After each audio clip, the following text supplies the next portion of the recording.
הם מעולים לניהול בית הספר. בואו נראה שזה מקליט. ככה, הכלי הראשון נקרא גוגל פורמס, גוגל טפסים.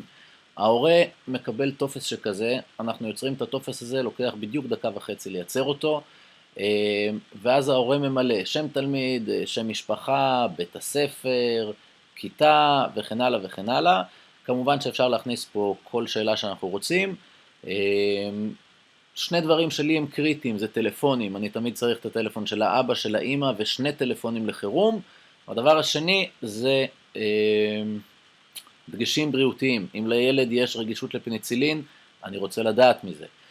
ההורה מקבל את הטופס הזה, לוחץ על סאבמיט. אחרי שהוא לוחץ על סאבמיט, אצלי אוטומטית זה נכנס לתוך טבלה, וזה מה שעושה את זה מאוד מאוד נוח. אני לא צריך לגעת בזה, 300 הורים ממלאים את הטפסים, מה שאומר שיהיה לי פה 300 שורות, 300 תשובות, ואז כל המידע מאוד מסודר.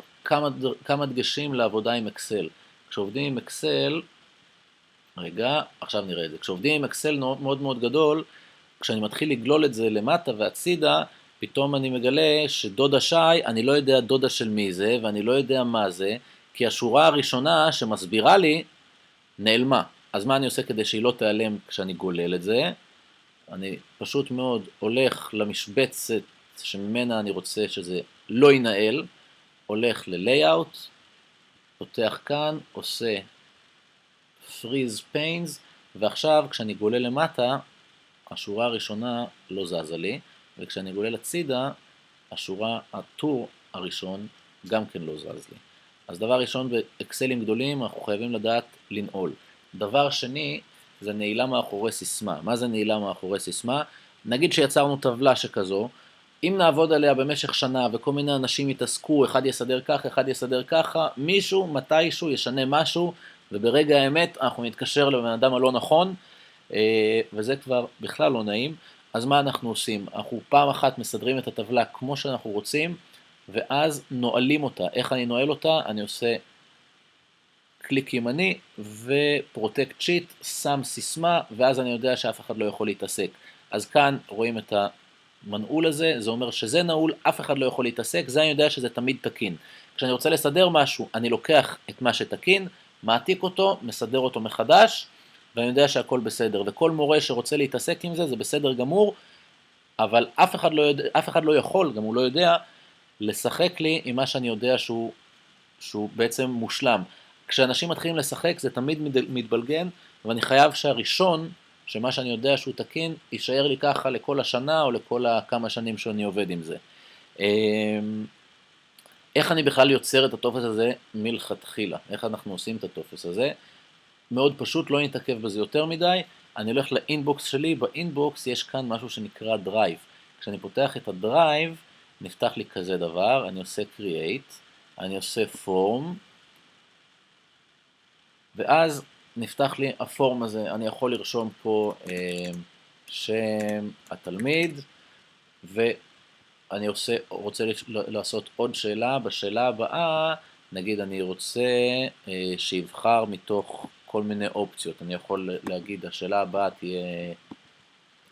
תהיה כיתה, והאופציות שלי יהיו ג', לא כף, ד', ה', וכן הלאה וכן הלאה. אני כמובן יכול לעשות עוד ועוד ועוד ועוד שאלות, אין שום בעיה, ואז אני מקבל את הטופס הזה. לא נתעסק בזה כרגע, 5 דקות ללמוד את הטופס הזה, יספיקו בשביל להבין את כל האפשרויות שיש בו. מה אני עושה אחר כך עם המידע הזה? איפה אני שומר את הטבלה? את הטבלה אני שומר בתיקייה שנקראת Dropbox. את כל המידע של בית הספר אני שומר בתיקייה שנקראת Dropbox. Dropbox זה תוכנה, גם היא בחינם, אני מוריד אותה מהאינטרנט, ואז נפתחת לי תיקייה. מה מיוחד בתיקייה הזאת? כל דבר שאני שם בתיקייה הזאת, אוטומטית מגובל לאינטרנט. מה שאומר שלא משנה מה עשיתי פה, שיחקתי, ניהלתי, ארגנתי, כתבתי, סגרתי את המחשב, אוטומטית, בלי שאני צריך לעשות כלום, זה נכנס לתוך האינטרנט. מה היתרונות של זה? א', כל הזמן הכל מגובה, אני לא צריך לזכור לגבות, זה מתגבה אוטומטית. מה שאומר שבכל רגע נתון אם נשבר לי המחשב, לא קרה כלום, כל המידע נשאר זמין. הדבר השני, אני יכול לסנכרן בין כמה מחשבים. מה זה אומר? זה אומר שאני בבית עובד על איזשהו טופס נגיד, מסיים איתו, הולך למשרד, אני ממשיך לעבוד על אותו טופס. סיימתי איתו, אני חוזר לבית, אני מסנכרן בין כמה מחשבים, ואז בעצם אין לי בעיה לעבור בין כמה מחשבים ולהמשיך את העבודה שלי. הדבר השלישי שטוב בדרופבוקס, זה שהוא מסתנכרן מעולה עם האייפון. מה זה אומר? שכל המידע הזה ששמתי פה על המחשב, אני גם יכול להגיע אליו מהאייפון.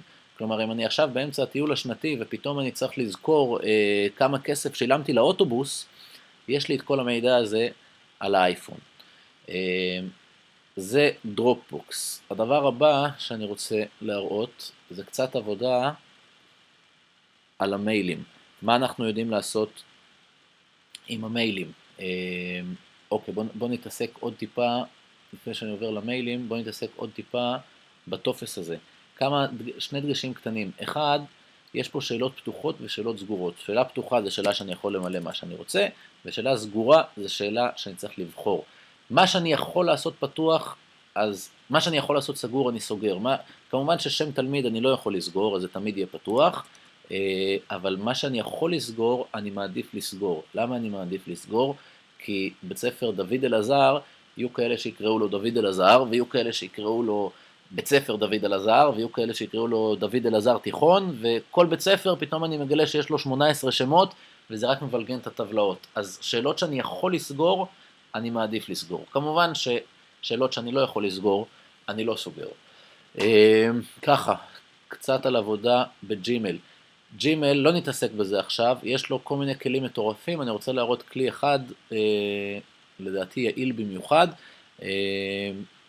לא נתעסק בזה, אבל חייבים לשמור את כל המיילים בתוך תיקיות ותתי תיקיות כדי לשמור את זה מסודר, ואת כל הקונטקט, את כל אנשי הקשר, גם הם צריכים להיות בתוך תיקיות ומסודרים לקבוצות, ככה שכשאני רוצה לשלוח מייל לכל שכבה ד' אני עושה את זה בלחיצת כפתור, אני משער שכולם יודעים איך לעשות את זה, אז לא נתעכב על זה. מה זה הבומרנג הזה? לבומרנג יש 3 כלים מעולים. אגב, איך מורידים אותו? רושמים בגוגל בומרנג לג'ימל, דקה עבודה ואנחנו נמצא את זה. מה הוא נותן? דבר ראשון, נגיד אני מקבל מייל ואומרים לי, בסיום הקייטנה אתה צריך להגיש את הטופס הזה והזה. עכשיו, הקייטנה מסתיימת לי עוד חודש, ואיך אני אמור לזכור היום שהמייל הזה אני צריך לקרוא את המייל הזה עוד חודש, אז בעזרת בומרנג בלחיצת כפתור אני לוחץ על בומרנג, אני אומר לו תזכיר לי את המייל הזה עוד חודש עוד פעם, ואז המייל הזה בעצם נעלם מהאינבוקס ועוד חודש חוזר. הדבר הבא שהוא יודע לעשות, אני שולח למשל מייל לגלית, הלו גלית, מה קורה עם הטיול השנתי? אם היא לא עונה לי, אז אני בבעיה, כי איך אני אמור לזכור ששאלתי אותה את השאלה? אם במהלך יום אני שולח עשרות שאלות לעשרות אנשים, אני צריך דרך לזכור מי לא ענה לי. אז איך אנחנו עושים את זה? אני מסמן פה V, boomerang this message if I don't hear back. כלומר, אם הבן אדם הזה לא ענה לי, תוך יומיים או תוך שבועיים, כמה שבחרתי, זה יקפוץ לי בחזרה. ואז זה מוריד לי את הכאב ראש. אני שואל 10 אנשים 10 שאלות, מי שלא ענה לי, בומרנג כבר ידע להחזיר לי את זה לתוך התיבה. הדבר האחרון זה send later. מה זה send later? אני כותב את המייל היום, אבל אני אומר לו, תשלח אותו עוד שבועיים, עוד חודשיים. למה זה נוח? שימוש שאני עושה בו, למשל, אם קבעתי פגישה לעוד 10 ימים, אז אני כבר היום שולח מייל, בסנד לייטר הוא ישלח עוד 8 ימים, והוא יזכיר לבן אדם עוד 8 ימים, שעוד יומיים יש לנו פגישה. זהו, נראה לי מספיק כלים לשיעור הראשון. מי שיש לו שאלה מוזמן לשאול אותי, אני אענה במהרה, לשלוח לרום 100, LAROM 100 @gmail.com. עד כאן להפעם.